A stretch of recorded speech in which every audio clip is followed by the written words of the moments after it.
A few people in the waiting area had already noticed her before she even reached the interview room. Not because she looked confident or impressive. It was the opposite. Her dress was stained with mud.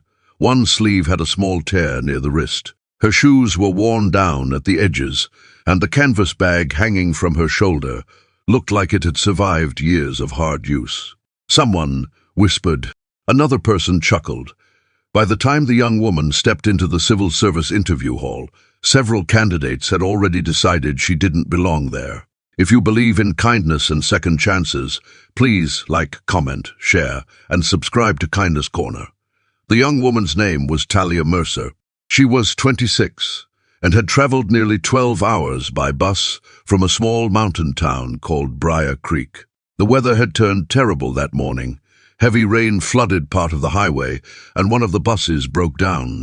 Talia spent almost an hour helping an elderly passenger, whose oxygen tank had fallen during the confusion.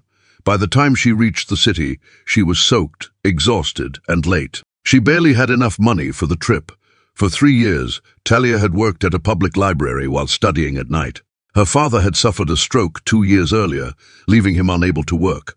Her younger brother was attending community college. Most of the household bills landed on her shoulders. The civil service examination had taken her 2 attempts to pass. This interview was her final step. Inside the interview room sat 5 panel members. They had already interviewed candidates since early morning. Most arrived wearing expensive suits and carrying polished folders. Talia entered holding her documents tightly against her chest. One panel member glanced at the mud stains and exchanged a quick look with another. The chairman, Harold Vance, noticed it too. "Long journey?" he asked. Talia gave a small nod. "Very long, sir." There was a brief silence. The interview began normally. Questions about public administration, local government budgets, community programs, and emergency planning followed one after another. Talia answered calmly, not perfectly, once she paused to gather her thoughts. Another time she admitted she didn't know the exact figure being asked. But unlike some candidates who tried to sound smarter than they were, she spoke honestly. The panel continued. Then one member, Rebecca Lynn, asked a question she often used near the end of interviews. If you were responsible for distributing emergency aid after a natural disaster and resources were limited, how would you decide who receives help first? It was a difficult question. Many candidates earlier that day had answered with technical terms, policy language, and complicated priority charts. Talia looked down for a moment. Then she answered, "When my father had his stroke, we lived in a town where the nearest ambulance took 40 minutes to arrive." The room grew quiet. She continued, "That day taught me something. The people who need help most aren't always the people who speak the loudest. Sometimes they're the ones sitting quietly because they've already lost hope of being noticed." No one interrupted. Talia wasn't reading from a textbook anymore. "I would start with facts and data because they matter. But I would also make sure someone actually walks through the community and talks to people. Numbers can tell you where the damage is. They can't always tell you who has been forgotten." One panel member slowly lowered his pen. Talia took a breath. Public service isn't only about managing resources. It's about paying attention. Sometimes the biggest mistake isn't helping the wrong person. It's failing to see the person who needed help in the first place.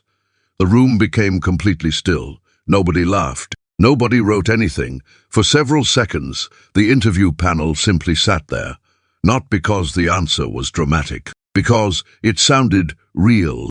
Harold Vance finally thanked her for her time. Talia collected her papers and left. Outside the building, she passed the same waiting area where some candidates had laughed earlier. Most avoided eye contact. She didn't think much about it. She was already worried about catching the last evening bus home. 3 weeks later, an email arrived while she was shelving books at the library. Her hands trembled slightly as she opened it. She had been selected, not at the top of the ranking list. Not because of special treatment. She had simply earned her place. Months later, during training, Harold Vance happened to visit one of the sessions. During a break, he recognized her. He smiled and said, "Your answer stayed with the panel longer than you probably realize." Talia laughed softly. I was just telling the truth. And maybe that was exactly why they remembered it. Comment: kindness still exists if you believe even one good act can change someone's life. If this story touched your heart, please leave a like and share it with someone who still believes kindness matters. The best public servants are not always the most polished people in the room. Sometimes they are the ones who have struggled enough to notice the struggles of others. And often, the ability to see people clearly is worth more than any perfect answer.